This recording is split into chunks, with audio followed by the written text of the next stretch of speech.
प्रभु यीशु मसीह ने जो गलील के काना में पहला चमत्कार किया, उस गलील के काना में किया गया चमत्कार का पीछे का रहस्य क्या था, मिस्ट्री क्या थी।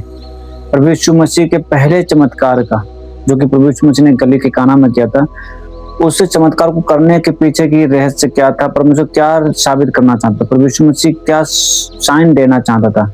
प्रभु यीशु मसीह के जितने भी आप मिराकल देखोगे प्रभु यीशु मसीह ने किया, वो किसी ना किसी बात को रिप्रेजेंट करते हैं। चाहे आप देख लो लाजर का मुर्दों में से जिलाया जाना, वहां पर प्रभु यीशु मसीह कहता है कि पुनरुत्थान और जीवन मैं हूँ। प्रभु यीशु मसीह रिप्रेजेंट करता है कि मैं ही वो हूँ जो किसी को पुनरुत्थान दे सकता हूँ, किसी को दोबारा से जिंदा कर सकता हूँ और किसी को जीवन दे सकता हूँ। आप चाहे देख लो एक अंधे व्यक्ति की आंखों को शुद्ध किया जाना, जहाँ पर प्रभु यीशु मसीह मिट्टी पर थूक कर उसकी आंखों पर लगाता है, तो यह साबित करता है कि मैं ही वो हूँ जिसने उत्पत्ति की किताब में आदम को रचा था, उसने मिट्टी से पुतला बनाया था। मैं ही वो परमेश्वर हूँ। वो साइन देता है, ये चिन्ह देता है कि मैं ही वो हूँ जिसने मिट्टी से मनुष्य को बनाया था और दोबारा से वो मिट्टी आंखों पर मलकर उसकी आंखों को शुद्ध करता है। जो आईबॉल नहीं बनी हुई थी आंखों की, वो आईबॉल क्रिएट करता है मिट्टी के द्वारा। और चाहे आप देख लो जब एक स्त्री व्यभिचार में पकड़ी जाती है, तो पुराने नियम में लिखा हुआ था तो जो कोई व्यभिचार में पकड़ा जाए तो पथराव किया जाए। तो वहां पर फरीसी और शास्त्री यीशु मसीह के पास आकर कहते हैं कि तू इस स्त्री को क्या सजा देता है, क्योंकि हमारे पास जो व्यवस्था है जो मूसा ने दी है उसमें लिखी है यदि कोई स्त्री व्यभिचार में पकड़ी जाए तो उस पर पथराव किया जाए, वो मार डाली जाए। तो प्रभु यीशु मसीह उनसे कहता है कि तुम में से किसी ने पाप ना किया हो तो वो इस स्त्री पर पहला पत्थर मारे। और ऐसा कहकर वो नीचे बैठकर जमीन पर लिखने लगता है, अपनी उंगली से लिखने लगता है। तो जब वो उंगली से लिख रहा है तो वो ये रिप्रेजेंट करता है कि I am the one who created the law.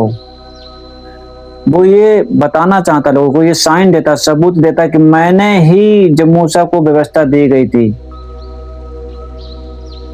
Mountain पर, पहाड़ के ऊपर, कि मैं ही था जिसने वो नियम लिख कर दिए थे। अब मैं ही वो हूँ जो नियमों को चेंज कर रहा हूँ। पहले पाप के बदले मृत्यु थी, अब अगर कोई पाप कर चुका है और परमेश्वर पर विश्वास करता है तो उसके पापों को क्षमा किया जाता है और उस पर अनुग्रह आता है। तो प्रभु यीशु मसीह क्या करता है, जमीन पर बैठकर लिखने लगता है, यानी कि वो पुरानी विधियों को चेंज कर देता है, पुराने नियम को चेंज कर देता है। क्योंकि बाइबल कहती है लिखा है। प्रभु यीशु मसीह की जब शैतान परीक्षा करने लगता है तो प्रभु यीशु मसीह कहता है लिखा है, यानी कि जहां कहीं जो लिखा गया है वो ये साबित करता है, वो प्रूफ है, लिखा हुआ प्रूफ है। तो पहले के जो नियम थे वो लिखे हुए थे, व्यवस्था मूसा की व्यवस्था लिखी हुई थी तो वो नियम था। तो अब उस नियम को चेंज करने के लिए प्रभु यीशु मसीह क्या करता है कि अपनी उंगली से लिखता है। हालेलुया। तो जैसा कि हम देखते हैं बाइबल में कहीं पर कोई भी मिराकल आप प्रभु यीशु मसीह का देखते हो, उस मिराकल के पीछे प्रभु यीशु मसीह का एक साइन है, एक चिन्ह है जो प्रभु यीशु मसीह साबित करना चाहता है, बताना चाहता है, जिससे वो साबित करता है कि मैं ही परमेश्वर हूँ। प्रभु यीशु मसीह कहता है तुम मेरी बातों के कारण विश्वास ना करो, परंतु मेरे कामों के कारण तो विश्वास करो कि मैं पिता में हूँ और पिता मुझ में है। मैं अपने आप से कुछ नहीं करता, बल्कि जैसा मैं अपने पिता को करता हुआ देखता हूँ वही काम मैं करता हूँ। तो प्रभु यीशु मसीह वो साइन देता है, चाहे वो लाजर का जिलाया जाना हो जहाँ पर वो साबित करता है कि मैं पुनरुत्थान और जीवन मेरे पास है, चाहे वो अंधे व्यक्ति की आंखों को खोलना हो मिट्टी के द्वारा, आंखों पर मल कर कहता सीलों के कुंड में जाकर धो ले, और चाहे वो उस व्यभिचार में पकड़े गए हुए स्त्री को क्षमा करना हो। हालेलुया। तो वैसे ही जब प्रभु यीशु मसीह ने गलील के काना में अपना पहला चमत्कार दिखाया तो उसके पीछे का आध्यात्मिक रीजन क्या था, परमेश्वर क्या बताना चाहता था, कौन से साइन देना चाहता था। हालेलुया। तो आप लास्ट तक वीडियो में जरूर बने रहें और आप बहुत सारे मिस्ट्री डीप थिंग्स आज जानेंगे। आप जब पूरा वचन सुनेंगे तो आप जानेंगे परमेश्वर इस वचन के थ्रू, इस मिराकल के थ्रू यहाँ पर जो काना नगर में परमेश्वर ने किया वहां पर क्या साबित करना चाहता है, क्या बताना चाहता है, वो क्या मैसेज देना चाहता है। हालेलुया। तो देर न करते हुए शुरू करते हैं। यूहन्ना की पुस्तक अध्याय 2 वचन नंबर 1 में लिखा है, फिर तीसरे दिन गलील के काना में किसी का विवाह था और यीशु की माता भी वहां थी।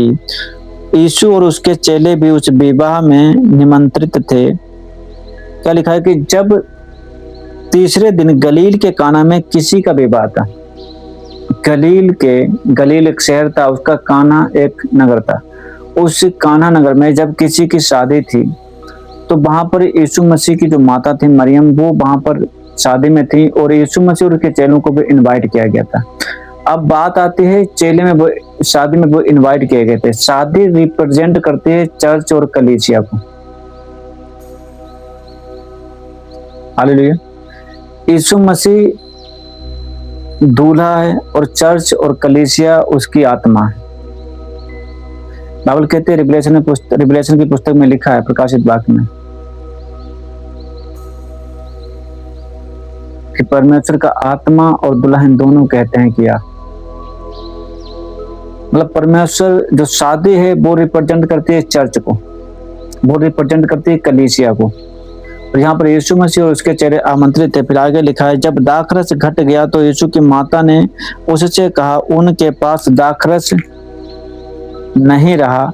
यीशु ने उससे कहा, हे महिला, मुझे तुझसे क्या काम, अभी मेरा समय नहीं आया। जब दाखरस घट गया तो जो यीशु मसीह की माता थी मरियम, वो यीशु मसीह से कहती है कि उनके पास दाखरस नहीं रहा है। तो यीशु मसीह जवाब देता है अपनी माता से कि हे महिला, मुझे तुझसे क्या काम, अभी मेरा टाइम नहीं आया। लेकिन मरियम यह बात जानती थी कि यीशु मसीह चमत्कार कर सकता है, क्योंकि उसे पता था कि यह परमेश्वर का पुत्र है। उसे पता था कि यह नॉर्मल इंसान नहीं है। मरियम ये जानती थी कि यह परमेश्वर का पुत्र है, क्योंकि जब स्वर्गदूत मरियम को मैसेज देने के लिए आए थे तो वो कहते वो परमेश्वर का पुत्र कहलाएगा। तो मरियम यह बात जानती थी कि यीशु मसीह इस दाखरस को पूरा कर सकता है जो घट चुका था। जब यीशु मसीह को मैसेज देती तो यीशु मसीह से कहता है कि मुझे इससे क्या है, मेरा भी टाइम नहीं आया। अब यहाँ पर लिखा है, उसकी माता ने सेवकों से कहा, जो कुछ वह तुमसे कहे वही करना। वहां यहूदियों के शुद्ध करने की रीति के अनुसार पत्थर के 6 मटके धरे थे, जिनमें 2-2, 3-3 मन समाता था। तो जब यीशु मसीह ने तो मना कर दिया था, लेकिन फिर भी मरियम गई और मरियम ने अपने जो यीशु मसीह के चेले थे, जो वहां पर सेवक थे, उनसे जाकर कहा, सेवकों से कहा कि जो कुछ यीशु मसीह करने के लिए बोले वही करना, क्योंकि वो जानते थे कि यीशु मसीह चमत्कार करेगा या मिराकिल करेगा। तो वो उनको आज्ञा देती है, और जब वो लोग यीशु मसीह की बात को मानते तो मिराकिल देखते हैं। यहाँ पर आगे क्या लिखा है, उसकी माता ने सेवकों से कहा, जो कुछ वह तुमसे कहे वही करना। मतलब मरियम ने सेवकों से कहा कि यीशु मसीह यदि तुमसे कुछ कहे तो वही करना। वहां यहूदियों के शुद्ध करने की रीति के अनुसार पत्थर के 6 मटके धरे थे, जिनमें 2-2, 3-3 मन समाता था। और यहाँ पर लिखा है कि वहां पर यहूदियों के शुद्ध करने की रीति के अकॉर्डिंग पत्थर के मटके धरे हुए थे, जिनमें 2-2, 3-3 मन समाता था। तो पत्थर के मटके जो कि गिनती में 6 थे, वो क्या रिप्रेजेंट करते हैं? जैसे हम बात कर रहे थे कि प्रभु चर्च, कलीसिया और शादी रिप्रेजेंट करती है चर्च और कलीसिया को। दाखरस जो घट गया था वो रिप्रेजेंट करता है पवित्र आत्मा के आनंद को, पवित्र आत्मा की सामर्थ को। दाखरस भरपूरी को रिप्रेजेंट करता है, फुलनेस को रिप्रेजेंट करता है, इंजॉय को रिप्रेजेंट करता है, आनंद को रिप्रेजेंट करता है, जो वहां पर कम हो चुका था। तो यीशु मसीह को जब मैसेज दिया जाता है कि दाखरस घट गया, तो यीशु मसीह कहता है, मैं अपनी माता से कहता है कि हे महिला, मुझे तुझसे क्या काम, और मेरा भी टाइम नहीं आया है। लेकिन उसकी माता जाते जाते अपने सेवकों से कह देती है कि जो कुछ भी तुमसे कहे वही करना। ठीक है, तो आगे लिखा है कि यहूदियों के शुद्ध करने की रीति के अकॉर्डिंग 6 पत्थर के मटके रखे हुए थे। जैसा कि हम जानते हैं 6 मटके, नंबर 6 रिप्रेजेंट करता है मनुष्य को, क्योंकि बाइबल कहती है परमेश्वर ने 6ठे दिन मनुष्य को बनाया। परमेश्वर ने 6वें दिन मनुष्य को अपने स्वरूप, अपनी समानता में रचा। तो 6 नंबर रिप्रेजेंट करता है मनुष्य को, और वो पत्थर के मटके रिप्रेजेंट करते हैं शुद्धता को।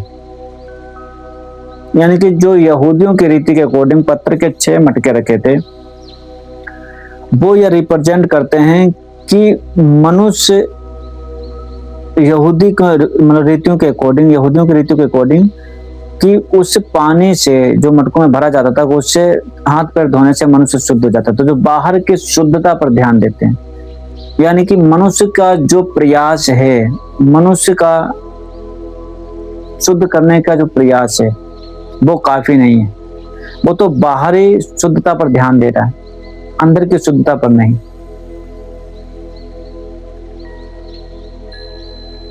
हालेलुया। यहाँ पर पत्थर के 6 मटके रिप्रेजेंट करते हैं बहुत सारी बातें। एक तो 6 नंबर पर रिप्रेजेंट करता है छठे दिन परमेश्वर का बनाया जाना। पत्थर के 6 मटके जो कि पानी कैरी करते थे, 6 मटके रिप्रेजेंट करते हैं। बाइबल कहते हैं परमेश्वर ने, प्रभु यीशु मसीह ने लोगों को सिखाने के लिए 5 तरह के सेवक दे दिए, पास्टर, इवेंजलिस्ट, टीचर, प्रॉफिट और अपोस्टल। ये 5 तरह के लोग परमेश्वर ने ठहरा दिए। और छठा प्रभु यीशु मसीह है जो कि पवित्र आत्मा देकर गया। तो 6 वो पत्थर के मटके थे। प्रभु यीशु मसीह पतरस से कहता है कि तू भी शमौन नहीं पतरस कहलाएगा, और मैं इस पत्थर पर अपनी कलीसिया को बनाऊंगा जिस पर अधोलोक के द्वार प्रकट ना होंगे। यानी कि वो पतरस को पत्थर बोलता है, कहता है मैं इस चट्टान पर, इस पत्थर पर अपनी कलीसिया बनाऊंगा। ठीक है, यहाँ पर क्या लिखा है कि पत्थर के 6 मटके थे, यानी कि जो पत्थर रिप्रेजेंट करता है वो रिप्रेजेंट करता है यीशु मसीह को, यीशु मसीह के लोगों को जो कि विश्वास में स्ट्रॉन्ग है और परमेश्वर के सुसमाचार को सुनाने के लिए परमेश्वर ने जिन्हें चुना है। हालेलुया। तो यहाँ पत्थर के वो 6 मटके यानी कि 5 परमेश्वर के दास, अपोस्टल, प्रोफिट, टीचर, इवेंजलिस्ट और पास्टर, 5 परमेश्वर के दास और छठा प्रभु यीशु मसीह। बाइबल कहते हैं कि जिस पत्थर को राजमिस्त्रियों ने निकम्मा जाना वही कोने का सिरा हो गया। यानी कि यीशु मसीह अपने आप को चट्टान बताता है, पत्थर बताता है। तो वो चट्टान, वो पत्थर क्या करता है कि और भी लोगों को अपनी सेवा करने के लिए चुन लेता है। तो यहाँ पर जो 6 घड़े थे जो शुद्ध करने के लिए रखे गए थे, आज के टाइम पर अगर आप देखो कि लोगों को सिखाने के लिए, परमेश्वर के बारे में बताने के लिए परमेश्वर ने 5 तरह के दास चुने हैं जो लोगों को सिखाते हैं। और छठा प्रभु यीशु मसीह, यानी वो मिलकर 6 लोग परमेश्वर की प्रजा को शुद्ध करते हैं, परमेश्वर के लोगों को शुद्ध करते हैं। जैसे कि यहूदियों के रीति के अकॉर्डिंग वो घड़े क्या थे कि वो लोगों को शुद्ध करने के लिए रखे गए थे, जिनमें 2-2, 3-3 मन पानी समाता था। और 6 नंबर रिप्रेजेंट करता है मनुष्य को, यानी कि जो घड़ा पानी कैरी करता है तो वो मनुष्यों को शुद्ध करने की एबिलिटी करता है। जैसे कि हम जानते हैं पानी की अगर बात की जाए तो पानी, प्रभु यीशु मसीह कहता है कि जीवन का जल मेरे पास है और जो कोई मेरे पास से पीता है वो कभी भूखा और प्यासा नहीं होता, वो कभी प्यासा नहीं होता। हालेलुया। तो पानी रिप्रेजेंट करता है शुद्धता को, पानी रिप्रेजेंट करता है अनॉइंटिंग को, पानी रिप्रेजेंट करता है पवित्र आत्मा को। प्रभु यीशु मसीह कहता है कि जो कोई प्यासा है मेरे पास आए और उसके अंदर से जीवन जल की नदियां बह निकलेंगी। तो वो पवित्र आत्मा के बारे में कहता है। हम बाइबल में देखते हैं, लिखा है ये यूहन्ना की पुस्तक अध्याय 7 वचन नंबर 38 और 39।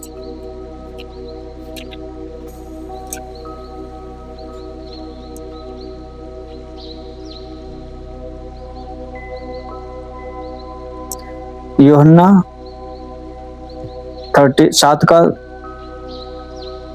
38 यानी कि और 39। तो यहाँ पर यीशु मसीह क्या कहता है कि जो मुझ पर विश्वास करेगा, जैसा पवित्र शास्त्र में आया है कि उसके हृदय में से जीवन के जल की नदियां बह निकलेंगी।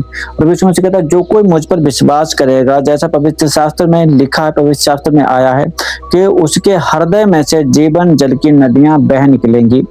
आगे लिखा 39 में, उसने ये वचन पवित्र आत्मा के विषय में कहा जिसे उस पर विश्वास करने वाले पाने पर थे, क्योंकि आत्मा अब तक ना उतरा था, क्योंकि यीशु अब तक अपनी महिमा को ना पहुंचा था।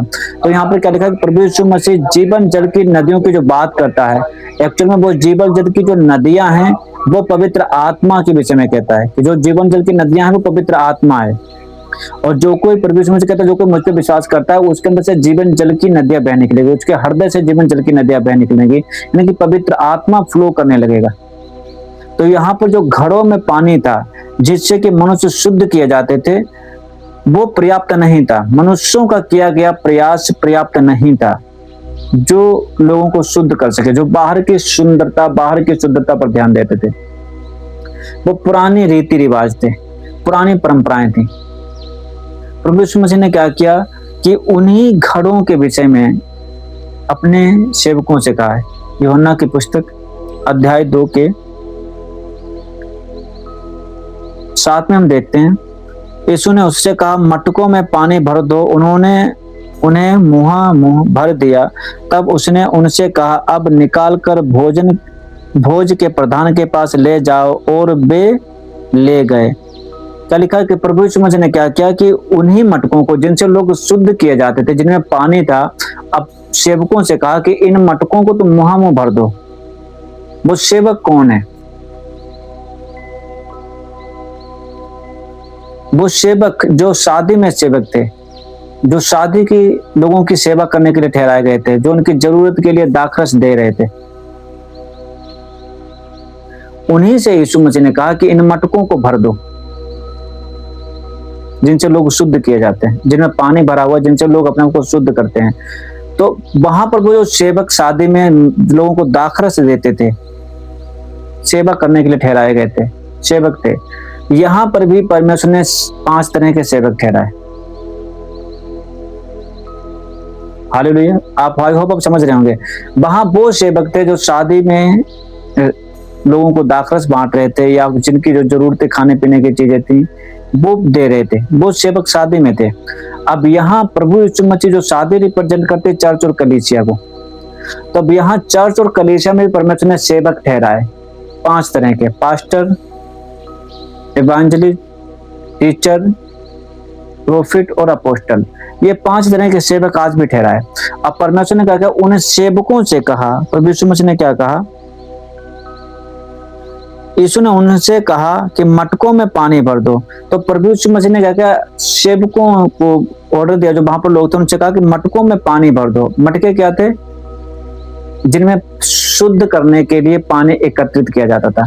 तब अब यहाँ पर नए नियम में आप अगर देखो तो प्रभु यीशु मसीह जिन पानी की बात करता है, एक्चुअल में वो पानी है पवित्र आत्मा।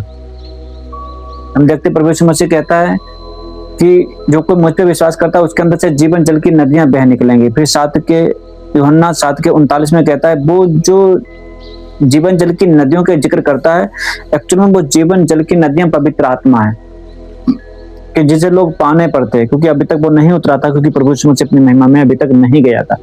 तो यहाँ पर जो जल है वो रिप्रेजेंट करता है पवित्र आत्मा को। अब प्रभु यीशु मसीह कह रहा है कि उन पत्थर के मटकों को मुंह तक भर दो, यानी कि अपने सेवकों को, पत्थर के मटके रिप्रेजेंट करते हैं परमेश्वर के सेवक, मतलब उनको मुंह तक भर दो। अगर परमेश्वर के सेवक भरे रहेंगे, परमेश्वर के शुद्ध करने वाले लोग जो भरे रहेंगे, तो पहले यहूदियों की रीति के अकॉर्डिंग लोग पानी से खुद को शुद्ध करते थे। यहूदियों की रीति के अकॉर्डिंग आज भी ऐसा है कि यहूदी अगर कहीं बाहर जाते हैं, मार्केट में जाते हैं, तो विदाउट हाथ धोए या नहाए बिना खाना नहीं खाते। बाइबल में जिक्र है, जब यीशु मसीह अपने चेलों के साथ भोजन करने के लिए बैठता है तो वहां पर फरीसी शास्त्री देखते हैं कि यीशु मसीह के चेले और यीशु मसीह बिना हाथ धोए खाना खाने लगते हैं। तो कहते हैं कि तुमने ये क्या किया, कि तुमने तो हाथ भी नहीं धोए, तेरे चेलों ने हाथ भी नहीं धोए, ऐसे ही खाना खाने लग गया। तो यीशु मसीह कहता है कि तुम तो बाहर बर्तन को मांजते हो, मतलब तुम बाहर स्क्रीन करने की कोशिश कर रहे हो। हाथ को धोने से मनुष्य शुद्ध नहीं होता है। मनुष्य का शुद्ध होना अंदर से है, वो उसके मन में क्या भरा है। तो आज भी यहूदियों की रीति रिवाज के अकॉर्डिंग नहाना और हाथ मुंह धोना कंपलसरी है। विदाउट वो हाथ धोए, विदाउट नहाए खाना नहीं खाते। तो यहाँ पर भी ऐसा था, जब वो शादी में जा रहे हो तो वहां पर शादी में जैसे कोई एंट्री करता तो पहले उसका नियम था कि पहले हाथ पैर धोए फिर शादी में जाए और फिर चीजों को हाथ लगाए खाए। तो यहाँ पर यीशु मसीह ने कहा उन्हीं मटकों को मुंह तक भर दिया, यानी कि अपने सेवकों से कहा कि इन्हें मुंह तक भर दो ताकि लोग शुद्ध हो सके। यहाँ पर यीशु ने उनसे कहा कि मटकों को पानी से भर दो। उन्होंने उसे मुंह तक भर दिया। तब उसने कहा कि अब निकाल कर भोज के प्रधान के पास ले जाओ, और वे ले गए। जब भोज के प्रधान ने वह पानी चखा तो दाखरस बन गया था और नहीं जानता था कि वह कहाँ से आया। क्या लिखा है कि भोज के प्रधान ने जब वो पानी चखा तो वो बदल चुका था, वो दाखरस बन चुका था, और वो नहीं जानता था कि ये पानी कहाँ से, दाखरस कहाँ से आया है। परंतु जिन सेवकों ने पानी निकाला था वे जानते थे। तो भोज के प्रधान ने दूल्हे को बुलाकर उससे कहा, अब यहाँ पर क्या लिखा है कि जिन सेवकों ने वो पानी निकाला था या घड़े में भरा था और घड़े में से निकाला था, वो ये जानते थे कि ये दाखरस नहीं पानी है। लेकिन जो भोज का प्रधान था उसे नहीं पता था कि ये पानी है। जब उसे चखता तो वो दाखरस बन चुका था, उसका टेस्ट बदल चुका था। हालेलुया। तो वो दूल्हे को बुलाकर उससे कहता है, जो दाखरस का प्रधान था वो क्या करता है, भोज का प्रधान था, वो दूल्हे को बुलाकर उससे कहता है, हर एक मनुष्य पहले अच्छा दाखरस देता है और जब लोग पीकर छक जाते हैं तब मध्यम देता है, परंतु तूने अच्छा दाखरस अब तक रख छोड़ा है। यीशु ने गलील के काना में अपना ये पहला चिन्ह दिखाकर अपनी महिमा प्रकट की और उसके चेलों ने उस पर विश्वास किया। हालेलुया। तो यहाँ पर जो प्रभु यीशु मसीह का पहला चमत्कार था, जो पानी का दाखरस में बदलना, तो उसका आध्यात्मिक मतलब ये था कि शादी फंक्शन, शादी विवाह रिप्रेजेंट करता है चर्च और कलीसिया। दाखरस का घट जाना यानी कि मनुष्य का किया गया प्रयास, मनुष्य का की गई व्यवस्था काफी नहीं है। मनुष्य का अपना प्रयास तृप्त होने का, शुद्ध होने का या कुछ भी प्राप्त कर लेने का, मनुष्य अपने आप से कुछ नहीं कर सकता। वो दाखरस घट गया, वो रिप्रेजेंट करता है इस चीज को कि मनुष्य का प्रयास पर्याप्त नहीं है। फिर आगे जब हम देखते हैं कि वो 6 मटके जो हैं वो रिप्रेजेंट करते हैं, वो 6 मटके जो हैं वो पानी कैरी करते थे लोगों को शुद्ध करने के लिए। तो 6 मटके रिप्रेजेंट करते हैं, 6 नंबर जो है वो है मनुष्य का, कि छठे दिन मनुष्य बनाया गया था, और मटके रिप्रेजेंट करते हैं प्रभु यीशु मसीह और उसके सेवकों को। हालेलुया। जो मटके हैं वो प्रभु यीशु मसीह के सेवकों को रिप्रेजेंट करते हैं, क्योंकि प्रभु यीशु मसीह कहता है कि जिस पत्थर को राजमिस्त्रियों ने निकम्मा जाना वही कोने का सिरा हो गया, यानी कि अपने आप को वो पत्थर कह रहा है। पतरस से कहता है कि मैं इस पत्थर पर अपनी कलीसिया बनाऊंगा जिस पर अधोलोक के द्वार प्रकट न होंगे। यानी कि पत्थर को, पतरस को भी वो पत्थर चट्टान बोलता है। यहाँ पत्थर के 6 घड़े हैं, 6 मटके हैं। तो पत्थर के वो 6 मटके रिप्रेजेंट करते हैं लोगों को शुद्धिकरण के लिए ठहराए गए परमेश्वर के दास। 5 दास, छठा प्रभु यीशु मसीह। ठीक। और पानी रिप्रेजेंट करता है, जैसा कि हमने पढ़ा यूहन्ना की पुस्तक अध्याय 7 वचन नंबर 38, 39 में, 38 और 39 में। कल प्रभु यीशु मसीह कहता है कि जो कोई मुझ पर विश्वास करता है उसके हृदय में से जीवन जल की नदियां बह निकलेंगी। और फिर 38 में प्रभु यीशु मसीह कहता है, 38 में लिखा है कि जो जीवन जल की नदियां हैं वो पवित्र आत्मा के विषय में कहा गया है, जो पर विश्वास करने वाले पाने पर थे, क्योंकि अब तक पवित्र आत्मा लोगों पर नहीं उतारा गया था, क्योंकि प्रभु यीशु मसीह अपनी महिमा ने नहीं पहुंचा था। तो जो जीवन जल की नदी की बात करता है वो बात करता है पवित्र आत्मा के बारे में। पवित्र आत्मा जो है वो जीवन जल की नदी है। तो वहां पर क्या था कि जो घड़े खाली हो चुके थे प्रभु यीशु मसीह ने उनको मुंह तक भर दिया, यानी कि आत्मा से भर दिया। वो साइन था आत्मा से भरने का, कि प्रभु यीशु मसीह अपनी आत्मा से लोगों को मुंह तक भरेगा, फुल करेगा। और जो लोग आत्मा से भरेंगे, फिर वही लोग प्रभु यीशु मसीह का सुसमाचार दूसरों को सुनाएंगे और लोग उससे शुद्ध होंगे। फिर वो पानी का दाखरस में बदलना, ये रिप्रेजेंट करता है, दाखरस रिप्रेजेंट करता है नई वाचा को। दाखरस रिप्रेजेंट करता है आत्मिक आनंद को, आत्मिक शांति को, आत्मिक भरपूरी को। दाखरस रिप्रेजेंट करता है पवित्र आत्मा के उंडेले जाने को। जैसे हम देखते हैं पिंतेकुस्त के दिन जब वो सब एक जगह इकट्ठे थे, प्रेरितों की पुस्तक अध्याय 2 में लिखा है, और उन पर पवित्र आत्मा उतरा तो वो सब अन्य भाषा बोलने लगे। और प्रभु यीशु मसीह जितने भी चले थे, 120 लोग जो वहां पर इकट्ठे थे, वो सब पवित्र आत्मा से परिपूर्ण होकर अन्य भाषा बोलने लगे। तो वहां पर जो फरीसी थे जिन्होंने विश्वास नहीं किया, वो ये कहते थे कि इन्होंने मदिरा पी है, नई मदिरा पी है, ये नई मदिरा के नशे में चूर है। तो वो दाखरस जो पानी था, जो दाखरस में चेंज हो गया था, तो वो पवित्र आत्मा की भरपूरी, वो उस आनंद को रिप्रेजेंट करती है।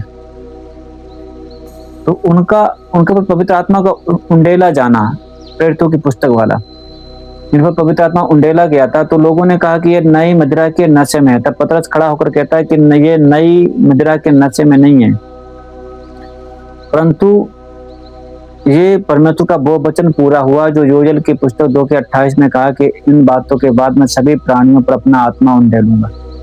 बता, ये परमेश्वर का आत्मा उंडेला गया है लोगों पर, और ये इन्हें दारू पीने की जरूरत नहीं, इन्हें मदिरा पीने की जरूरत नहीं, ये आत्मा से भरे हुए, और ये अननोन टंग्स या अन्य भाषा बोल रहे हैं। हालेलुया। तो प्रभु यीशु मसीह का जो वहां पर मिराकल था, वो इस बात को रिप्रेजेंट करता है। प्रभु यीशु मसीह बताना चाहता है कि मैं शादी यानी कि चर्च और कलीसिया तैयार करने के लिए आया हूँ। चर्च और कलीसिया का अपना प्रयास, चाहे जो उन्हें चाहिए, उनकी नीड जो जरूरत है, जिससे कि वो चर्च और कलीसिया परफेक्ट हो सके, उनके अपने किए गए प्रयास काफी नहीं है। वो अपने आप से धर्मी नहीं हो सकते। जैसे कि वहां दाखरस घट गया, यानी कि शादी की जो जरूरतें थी वो पूरी नहीं हो पा रही, यानी कि जो परमेश्वर के पास जो लोगों को जाना है, जिसके लिए स्वर्ग तैयार किया गया, वहां जाने के लिए जो उन्हें चाहिए था वो उनके पास पर्याप्त नहीं था, वो घट गया। तो मरियम कहती है उन लोगों के पास दाखरस घट गया, तो प्रभु यीशु मसीह कहता है कि मेरा भी वक्त नहीं आया। लेकिन मरियम अब सेवकों से कह देती कि यीशु मसीह जो कुछ भी कहे वही करना, यानी कि वहां पर बात करती है आज्ञाकारिता को पूरे करने की। जो कोई परमेश्वर की आज्ञाकारिता पर चलता है वो मिराकल देखता है, वो साइंस देखता है, उसकी लाइफ में मिराकल्स होते हैं। हालेलुया। हम बात कर रहे थे कि वहां पर मनुष्यों का किया गया प्रयास काफी नहीं था। वो अपने आप से परमेश्वर की चर्च में, परमेश्वर की कलीसिया में या परमेश्वर के भवन में, शादी जो कि कलीसिया को रिप्रेजेंट करती है, दुल्हन को रिप्रेजेंट करती है, तो उस दुल्हन बनने के योग्य मनुष्य का प्रयास उतना काफी नहीं था। मतलब मनुष्य का प्रयास जो था वो कम था, अपने आप से वो परमेश्वर की दुल्हन नहीं बना सकता था। तो यीशु मसीह खुद आता है और क्या करता है कि उनके शुद्ध करने के जो रीति रिवाज थे उसको बदलता है, पुराने रीति रिवाज को चेंज करता है, उन मटकों को मुंह तक भर देता है पानी से, और वो लोगों को पिलाया जाता है, यानी कि पवित्र आत्मा से परिपूर्ण कर देता है। पवित्र आत्मा लोगों को उंडेलता है, तो वही पवित्र आत्मा लोगों को अंदर से क्लीन करती, परफेक्ट करती, परमेश्वर के दुल्हन बनने के योग्य बनाती है। नंबर 6 मनुष्य को रिप्रेजेंट करता है। मटके रिप्रेजेंट करते हैं शुद्धता के लिए रखे गए परमेश्वर के सेवक या दास। हालेलुया। तो जो भोज का प्रधान था, भोज का प्रधान रिप्रेजेंट करता है परमेश्वर, कि परमेश्वर क्या करता है कि जब भोज के प्रधान जो था वो उस दाखरस को चखता है तो दूल्हे को बुलाकर कहता है लोग पहले अच्छा देते हैं, फिर मध्यम देते हैं, फिर बाद में सबसे लो क्वालिटी का देते हैं, परंतु तूने सबसे उत्तम अब तक रख छोड़ा है। यानी कि जो भोज का प्रधान था वो रिप्रेजेंट करता है परमेश्वर को, और जो दूल्हा है वो रिप्रेजेंट करता है यीशु मसीह को। तो परमेश्वर प्रभु यीशु मसीह संकेत देना चाहता है कि परमेश्वर यीशु मसीह को बुलाता है कि जो प्रजा बिगड़ गई थी, खत्म हो चुकी थी, खराब हो चुकी थी, तूने क्या किया, उस प्रजा को पवित्र कर दिया है, चेंज कर दिया है, बदल दिया है और उन्हें पहले से अधिक उत्तम बना दिया है। हालेलुया। ये पहला चमत्कार था यीशु मसीह का, जो परमेश्वर की कलीसिया को रिप्रेजेंट करता है, परमेश्वर के लोगों को रिप्रेजेंट करता है, परमेश्वर के पृथ्वी पर, परमेश्वर मसीह के पृथ्वी पर आने के मकसद को रिप्रेजेंट करता है। हर एक बात परमेश्वर इस मिराकल के थ्रू बताना चाहता है, हर एक बात को बताता है। पानी का भरा जाना यानी कि पवित्र आत्मा का उंडेला जाना, दाखरस पवित्र आत्मा की भरपूरी या सामर्थ्य, आनंद, अनोइंटिंग, गिफ्ट जो पवित्र आत्मा की भरपूरी से मिले। हालेलुया। नंबर 6 मनुष्य को रिप्रेजेंट करता है। मटके या जो पत्थर के मटके थे जिसमें 2-2, 3-3 मन आता था, वो था परमेश्वर के शुद्ध करने के पात्र। क्योंकि आजकल के टाइम पर देख लो, अगर परमेश्वर को शुद्ध करने के पात्र परमेश्वर के सेवक हैं। वो जो शादी में वहां पर सेवक थे, जो शादी में आए हुए लोगों की सेवा कर रहे थे, यहाँ परमेश्वर ने कलीसिया की सेवा करने के लिए अपने सेवक ठहराए हुए। तो परमेश्वर उस मिराकल के थ्रू बताना चाहता है कि मैं पृथ्वी पर आ चुका हूँ, मैं अपनी दुल्हन तैयार करूंगा। अपनी शादी दुल्हन को रिप्रेजेंट करती है, चर्च कलीसिया को रिप्रेजेंट करता है। परमेश्वर मुझे कहता है मैं अपने कलीसिया, अपने चर्च को तैयार करूंगा, जिसमें मनुष्यों का प्रयास काफी नहीं है, तो मैं परमेश्वर उसमें सहायता करेगा। परमेश्वर क्या करेगा, परमेश्वर लोग मनुष्य अपने आप को शुद्ध नहीं कर सकते, लोगों का शुद्ध करना सिर्फ बाहरी शुद्ध करने पर वो ध्यान दे रहे हैं, अंदर से शुद्ध नहीं हो सकते। इसलिए प्रभु यीशु मसीह कहता है मैं उन्हें अंदर से शुद्ध करूंगा और अंदर से शुद्ध करने के पवित्र आत्मा उन्हें दूंगा।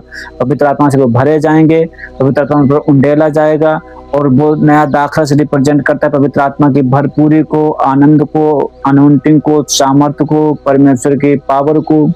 तो वो जॉय को दाखरस रिप्रेजेंट करता है। दाखरस रिप्रेजेंट करता है नई वाचा को, कि पहली वाचा जो थी, पहले रीति रिवाज जो थे, पानी के द्वारा शुद्ध किए जाते थे लोग, लेकिन यहाँ परमेश्वर आत्मा के द्वारा शुद्ध करता है, पवित्र आत्मा के द्वारा शुद्ध करता है। हालेलुया। भोज का प्रधान परमेश्वर को रिप्रेजेंट करता है, और जब वो उस पानी को दाखरस बन चुका था चखता है तो कहता है कि ये आत्मा है, क्योंकि पानी रिप्रेजेंट करता है पवित्र आत्मा को। तो पानी ही बदल गया दाखरस में, तो कहता है ये आत्माओं को वो टेस्ट करता है कि ये आत्माएं जो थी पहले बिगड़ी हुई थी, खराब थी, लेकिन यीशु मसीह के लहू के द्वारा यीशु मसीह ने सैक्रिफाइस देकर उन्हें पवित्र कर दिया है। अब ये परमेश्वर के ग्रहण करने योग्य है, कलीसिया के ग्रहण करने के योग्य है। तो परमेश्वर की तारीफ करता है कि तूने बेहतर अभी तक रख छोड़ा है। ये पहला मिराकल परमेश्वर की प्रभु यीशु मसीह के आने का मकसद पूरी तरह से रिप्रेजेंट करता है। आई होप आप इसे समझे होंगे। हालेलुया। God bless you. प्रभु आप सभी को आशीष दे। यदि कोई भी क्वेश्चन आपके मन में है तो आप कमेंट में जरूर पूछें, और मैं कोशिश करूंगा कि आपके हर एक क्वेश्चन का जवाब दे सकूं। और चैनल को लाइक, कमेंट, शेयर जरूर करें, सब्सक्राइब जरूर करें।